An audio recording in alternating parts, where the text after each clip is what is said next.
എനിക്കും തോന്നുന്നത് ചിത്രയ്ക്ക് ശ്രുതി തെറ്റിയോ എന്ന ചോദ്യത്തിൽ ശ്രുതി തെറ്റിയിട്ടുണ്ട്. അത് അവരറിയാതെ സംഭവിച്ച തെറ്റാണ് എന്നുള്ളതാണ് ഞാൻ മനസ്സിലാക്കുന്നത്. ഇപ്പോൾ ഉണ്ണി ബാലകൃഷ്ണൻ ആ സമയത്ത് ഈ പള്ളി തകർക്കപ്പെടുമ്പോൾ അവരുടെ പ്രായം എന്തായിരുന്നു എന്നുള്ള കാര്യം പറഞ്ഞല്ലോ. അതുകൊണ്ട് ആ സമയത്തെ രാഷ്ട്രീയ കാര്യങ്ങളിൽ അവർക്കൊരു ധാരണ ഉണ്ടാകണമെന്നില്ല. ഇല്ല ഇല്ല ഒരു കലാകാരി ആ കലയുമായി ബന്ധപ്പെട്ട ലോകത്ത് മാത്രം കഴിയുന്നു, അത്തരം ആളുകളുമായി മാത്രം ബന്ധപ്പെട്ട് സംസാരിക്കുന്നു, അല്ലെങ്കിൽ അവരുമായിട്ട് മാത്രമാണ് സമ്പർക്കം. അപ്പോൾ അങ്ങനെയുള്ളവർ പത്രം വായിക്കണമെന്നോ വാർത്ത കാണണമെന്നോ ഒന്നുമില്ല. അപ്പോൾ ആ രൂപത്തിലുള്ളൊരു കലാകാരിയാണ് കെ.എസ്. ചിത്ര. ഞാനിപ്പോൾ അവരുമായി ഏറ്റവും അടുത്ത് നിൽക്കുന്ന ചില ആളുകളുമായി സംസാരിക്കുമ്പോൾ പറയുന്ന അവർ വളരെ മാനസികമായി ബുദ്ധിമുട്ടി നിൽക്കുകയാണ്. അവരൊരു ജീവിതത്തിൻ്റെ ഒരു വലിയ ഘട്ടത്തിൽ അവർക്ക് മകളെ നഷ്ടപ്പെട്ട ഒരു ഘട്ടത്തിൽ ഡിപ്രഷനിലേക്ക് പോയിരുന്നു. ആ ഒരു അവസ്ഥയിലേക്ക് അവർ വല്ലാത്ത പോകുന്ന ഒരു സാഹചര്യമുണ്ടെന്ന്. അങ്ങനെയെങ്കിൽ അത് വളരെ മോശമായൊരു കാര്യമാണ്. കാരണം നമ്മൾക്കിപ്പോൾ ഈ ചർച്ചയിൽ സംസാരിക്കാൻ പോലും പറ്റാത്ത രീതിയിലുള്ള സൈബർ ആക്രമണമാണ്. അത് അവരെ വ്യക്തിപരമായി വല്ലാത്ത രീതിയിൽ ആക്രമിക്കുന്ന രീതിയിലുള്ള സൈബർ ആക്രമണം നടക്കുന്നുണ്ട്. അപ്പോൾ നമ്മളൊക്കെ തന്നെയും പല ഘട്ടങ്ങളിലും സൈബർ ആക്രമണങ്ങൾക്ക് വിധേയരാകാറുണ്ട്. പക്ഷേ അതിനപ്പുറം ചിത്രയ്ക്ക് അത് ശീലമില്ല. കാരണം ചിത്രയെ ആ രൂപത്തിൽ എല്ലാവരും സ്വീകരിച്ചിരുന്നതാണ്. നമുക്ക് ചിരിച്ചുകൊണ്ടല്ലാതെ നമ്മൾ അവരെ കണ്ടിട്ടില്ല. സൗമ്യമായി സംസാരിക്കാത്ത ചിത്രയെ, അല്ലെങ്കിൽ ദേഷ്യത്തോടെ പ്രതികരിക്കുന്ന ചിത്രയെ നമ്മൾ ആരും കണ്ടിട്ടില്ല. എപ്പോഴും ചിരിച്ചുകൊണ്ട് പാട്ട് പാടുന്ന, എല്ലാവർക്കും സ്വീകാര്യമായ നമ്മുടെ വാനമ്പാടി.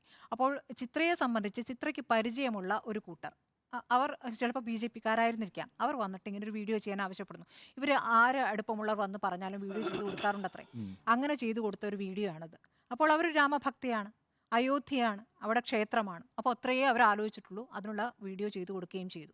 അതിലപ്പുറം ഒന്നും ആലോചിച്ചില്ല. ഇപ്പോൾ അവർ അതിൽ ഖേദിക്കുന്നുണ്ടെന്നാണ് മനസ്സിലാക്കുന്നത്. അത് ആ വീഡിയോ പിൻവലിക്കണമെന്ന് ആവശ്യപ്പെട്ടെന്ന് പറഞ്ഞു. അത് ഏതായാലും അങ്ങനെ ഉണ്ടെന്ന് കേൾക്കുന്നു. എനിക്കത് സ്ഥിരീകരിക്കാൻ പറ്റിയിട്ടില്ല.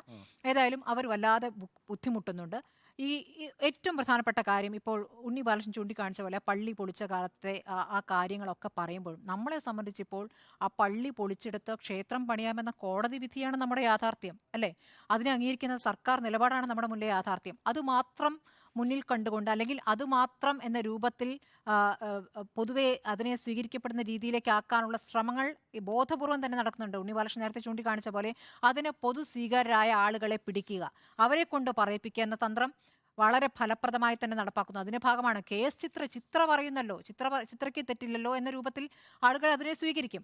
അങ്ങനെ ആ രൂപത്തിലേക്ക് അത് കൊണ്ടുവരുന്നുണ്ട്. അതുകൊണ്ട് തന്നെ ഈ പള്ളി പൊളിച്ചവിടെ ക്ഷേത്രം പണിയുന്നു എന്നുള്ളത് ആ രൂപത്തിലേക്ക് ഒരു എല്ലാവരും അംഗീകരിക്കുന്ന ഒരു കാര്യമായി മാറുന്ന രൂപത്തിലേക്ക് മാറിയിട്ടുണ്ട്. ഇപ്പോൾ നമ്മൾ ഏറ്റവും അധികം പറയുന്ന ഈ കോൺഗ്രസ് പാർട്ടി പോലും ഈ 22-ാം തീയതിത്തെ ചടങ്ങ് മാത്രമാണ് ഒരു കുഴപ്പമായി പറയുന്നത്, അല്ലേ? അപ്പോൾ ഏറ്റവും പ്രധാനപ്പെട്ട പാർട്ടിയുടെ രാഷ്ട്രീയ ശരി പോലും എന്താണ്?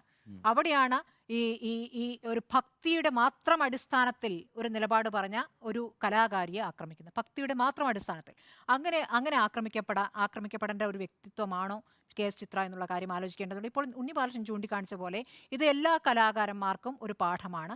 ചില വിഷയങ്ങളിൽ നിലപാടെടുക്കുമ്പോൾ നാട് എങ്ങനെയാണ്, ഇപ്പോഴത്തെ നാടിൻ്റെ അവസ്ഥ എന്താണെന്ന് അറിയേണ്ടതുള്ളൂ. ഇപ്പോൾ നമ്മൾ ഇതിനു മുമ്പ് ശോഭനയെ കണ്ടു.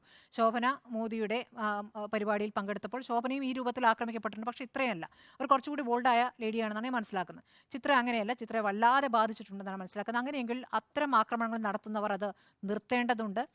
ഇതിനെ ഒരു ആയുധമാക്കി ഇപ്പോൾ തന്നെ BJP വേറെ രൂപത്തിൽ അവതരിപ്പിക്കുന്നുണ്ട്. എൻ്റെ കഴിഞ്ഞ ചർച്ചയിൽ ചില BJP പ്രതിനിധി പറഞ്ഞ വാചകങ്ങളൊക്കെ ഞെട്ടിക്കുന്നതാണ്. ആ രൂപത്തിലേക്കൊക്കെ കാര്യങ്ങൾ പോകുന്നത്, ഒരു ഭീഷണിയുടെ സ്വരം അപ്പുറത്തുണ്ട്, ചിത്രയ്ക്ക് എന്തെങ്കിലും പറ്റിയേക്കാം, അപായം സംഭവിച്ചേക്കാം എന്ന രൂപത്തിലൊക്കെ പറയുകയാണ്. അപ്പോൾ ഇല്ലാത്തൊരു സാഹചര്യം ഉണ്ടെന്ന് പറഞ്ഞ് വലിയ അപകടം ഉണ്ടാക്കാൻ, അപ്പോൾ രണ്ടാക്കുകയാണ് ഇവിടെ.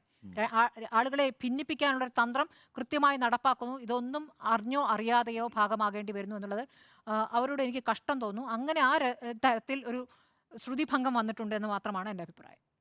നികേഷ് കുമാർ.